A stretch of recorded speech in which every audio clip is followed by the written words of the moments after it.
का वरदान, बचा लो अपना हिंदुस्तान, बचा लो अपना हिंदुस्तान, बचा लो अपना हिंदुस्तान, बचा लो अपना हिंदुस्तान। और संविधान की कसम खा के लूटते वतन बंधक स्वदेश है ये जुआरियों के हाथ में। संसद में बैठ जनता को जो नचा रहे हैं कैद हुआ देश ये मदारियों के हाथ में। तो स्वार्थों के दलदल में जल नहीं दिखता जी, फंस गया देश भ्रष्टाचारियों के हाथ में। और बेबस संविधान से है रहा अपमान, तड़प रहा है अत्याचारियों के हाथ में। तो संविधान तो लोकतंत्र की गीता और कुरान, बचा लो अपना हिंदुस्तान। भारत माता की वंदे। धन्यवाद सोलंकी जी।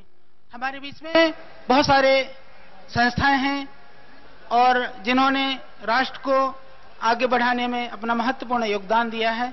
सबकी ओर से माननीय श्री गोविंद आचार्य जी से मैं प्रार्थना करता हूं, आप प्रसिद्ध समाज सेवी हैं, देश के आप एक प्रबुद्ध जागरूक ऐसा आपका व्यक्तित्व है जिससे सभी परिचित हैं।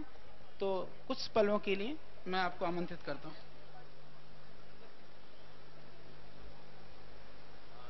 ओम वसुदेवसुतं देवं कंसचाणूरमर्दनम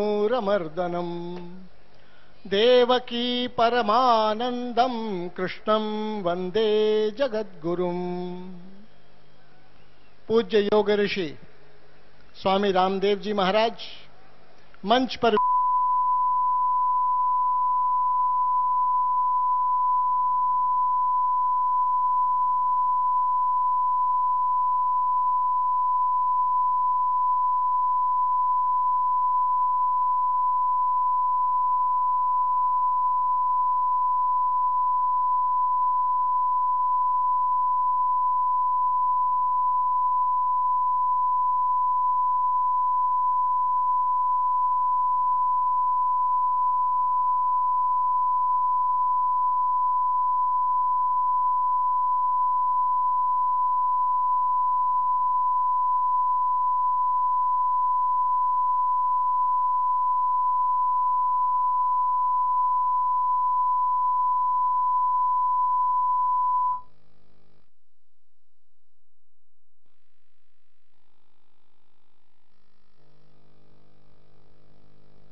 चाहता हूं कि सत्ताधीशों सुनो, परिवर्तन के रथ का घर घर नाद सुनो, सिंहासन खाली करो कि जनता आती है।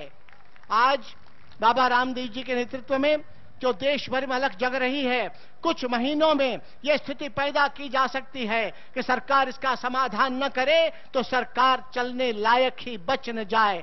ऐसी स्थिति न हो। हमारी रुचि सल्तनत या सत्ता को बदलने में नहीं है, देश की तस्वीर और तकदीर को बदलने में है। और दुनिया में भारत का जो स्थान होना चाहिए वो प्राप्त कराने के लिए भारत मां के सपूत के नाते अपनी जिंदगी जीना भी चाहते हैं और जरूरत पड़ने पर निछावर करने के लिए भी तैयार हैं। यही बात कहता हुआ मैं बाबा रामदेव जी से आशीर्वाद पाकर हम सबका सहयोग उनके साथ है, ये आश्वासन और वचन देता हुआ अपनी बात पूरी करता हूं। धन्यवाद। धन्यवाद आचार्य जी। आपकी ऊर्जा, आपकी शक्ति हमेशा निर्माण में लगी और यह अभियान आगे बढ़े। और अब हम आमंत्रित कर रहे हैं माननीय श्री राम जेठमलानी जी, जो बहुत ही सुप्रसिद्ध कानूनविद हैं। आपके विषय में श्रद्धेय स्वामी जी बताएंगे। देखो, अभी मैंने पहले ही कहा था कि माना कि आपको यहां 6-7 घंटे हो गए हैं। जब इतनी तपस्या की है तो अब तो बस परिणाम समापन का नजदीक है, तो जो जहां खड़े हैं वहीं बैठ जाएं कुछ पलों के, जो जहां खड़े हैं। पूर्णाहुति अब होगी ना, अब तो पूर्णाहुति शेष है। जो जहां खड़े हैं, हमारे पगड़ी वाले भाई भी बैठ जाएंगे, जो जहां खड़े हैं वहीं पर बैठ जाएंगे, क्योंकि अब तो पूर्णाहुति करीब है। इसलिए ये आज का अनुष्ठान निष्पन्न होने जा रहा है। भाईराम जेठमलानी जी को मैंने कहा कि आपको आना है, मुंबई में थे और घंटू वहां से सफर करके सीधे एयरपोर्ट से यहां आ रहे हैं। अब भगवान ने इन जैसा दिमाग भी शायद दुनिया के कुछ चंद व्यक्तियों को दिया होगा। जैसे हमारी श्रद्धा बहन लता जी के स्वर पर हमको गुमान है, तो ऐसे इनके मस्तिष्क और इनके जज्बे पर भी हमको बहुत सा अभिमान है। एक बार जोरदार अभिनंदन। और इन्होंने, इनका जो प्यार है, हमसे मोहब्बत है और इस भ्रष्टाचार को मिटाने के लिए दिल में जो तड़प है, मैंने उसको बहुत करीबी से अनुभव किया है। मैं चाहूंगा एक बार सबके ओर से, मैंने एक बार आह्वान किया, बस बीच में कुछ युवक खड़े हैं, वो भी बैठ जाएंगे, सब बैठे हैं। एक बार आपकी इस आज्ञा पालन के लिए भी आपका पहले तो अभिनंदन और फिर राम जेठमलानी जी का सबके ओर से अभिनंदन।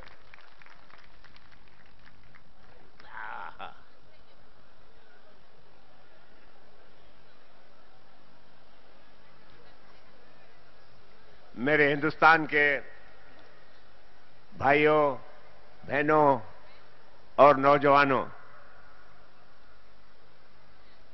मुझे आज एक तकलीफ हो रही। ये स्टेज पे जो भीड़ लगी हुई है, वो संतों की, महात्माओं की, पादरियों की, इमामों की, मगर उनमें से मुझे एक भी पापी नजर नहीं आता।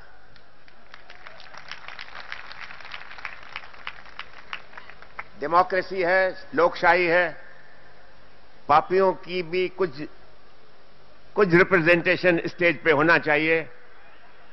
और मुझे खुशी है कि वो पापी मैं हूं।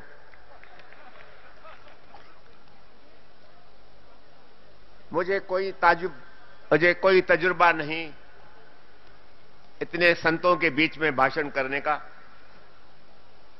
लेकिन दोस्तों, ये बड़ी बात है कि मुझे कहा गया है कि 2 मिनट ले, मैं इसी हुक्म का पालन करने वाला हूं। पहले तो मैं आपको बताना चाहता हूं, ये जो काले धन की बात हो रही है, ये काला धन कितना काला धन है। काला धन इतना है, अभी अंग्रेजी में आपको कहूं कि $1500 बिलियन हैं, आपके दिमाग में ये बात नहीं बैठेगी। ये रकम इतनी है कि अगर हिंदुस्तान में आ जाए और बांटी जाए तो हिंदुस्तान के हर एक परिवार के घर में कम से कम 2.5 लाख रुपया पहुंचेगा। कोई गरीब नहीं रहेगा, गरीबी निकल जाएगी। 30 बरस तक ये जो बजट के भाषण सुनते हो बड़े बड़े, बजट में एक भी टैक्स डालने की कोई आवश्यकता नहीं। हिंदुस्तान के ऊपर जो कर्जा है, वो कर्जा रातों रात खत्म हो जाएगा। ये इतनी रकम है जिसके लिए आज हम लड़ाई कर रहे हैं और इतनी भीड़ यहां हाजिर है। मैं सबका शुक्रगुजार हूं। दोस्तों, कांग्रेस सरकार बहुत जमाने से हमको कहती आती थी कि हिंदुस्तान गरीब है और हम गरीबी को हटाएंगे। हमारे हिंदुस्तान का गरीब, जो बेचारे के दिमाग में इतनी रोशनी नहीं, मगर वो समझता है कि मैं गरीब हूं, और जो भी गरीबी को निकालने का सिर्फ दावा करता है वो उसके पीछे लग जाता। बरसों तक हम गुमराह रहे, बरसों तक हम ये बात मान चुके कि हिंदुस्तान गरीब देश है, कोई न कोई हमको वो औलिया चाहिए जो इस गरीबी को जाके निकाले। पर लेकिन दोस्तों, आज मैं एक पापी की हैसियत में आपको कहने के लिए आया हूं कि हिंदुस्तान गरीब नहीं है, हिंदुस्तान शाहूकार है। मगर हिंदुस्तान के आवाम को गरीब बनाया गया है क्योंकि हमारे देश के अंदर वही डाकू, वही चोर बैठे हैं जो हिंदुस्तान के आजादी से पहले हमारे हिंदुस्तानियों के संपत्ति की चोरी करके वो इंग्लिस्तान और यूरोप को निहाल करते थे, मगर हमारे हिंदुस्तान की जनता गरीब रह जाती थी। मुझे महात्मा गांधी जी की बातें याद हैं। हमेशा कहता था गांधी जी कि अंग्रेज जाएगा, ये डाकू जब ही चला जाएगा तो हिंदुस्तान में दूध और मधु की नदियां बहेगी। मगर दोस्तों, वो सपना भी सफल नहीं निकला। क्यों? महात्मा गांधी ने ये हमको नहीं बताया था हमारे देश के अंदर भी डाकू बैठे हैं, और महात्मा गांधी जी को ये भी मालूम नहीं था कि वो डाकू उसी घराने से निकलेंगे जो हिंदुस्तान के ऊपर राज करने के लिए तैयार है और करता रहेगा। दोस्तों, हम इतने बेपरवाह इंसान हैं कि मैं 1991 की बात कर रहा हूं, जिसको आज 22 बरस हो चुके हैं। 22 बरस पहले स्विट्जरलैंड, जिस देश के बारे में कहा जाता है कि वो सारे दुनिया की संपत्ति वहां पहुंचती है, वो उसको छुपाते हैं, खा जाते हैं, शाहूकार होते जाते हैं। मगर स्विट्जरलैंड के अखबार ने, जिसका नाम था इलस्ट्रेटी, बड़े में बड़ी जबरदस्त अखबार है स्विट्जरलैंड की, उन्होंने अपने एक पर्चे में सारे दुनिया के 14 बड़े में बड़े गुनहगार, बड़े में बड़े डाकू, उनकी शक्ल, उनकी तस्वीर, उनके बारे में थोड़ी इंफॉर्मेशन अपने अखबार में दिया था।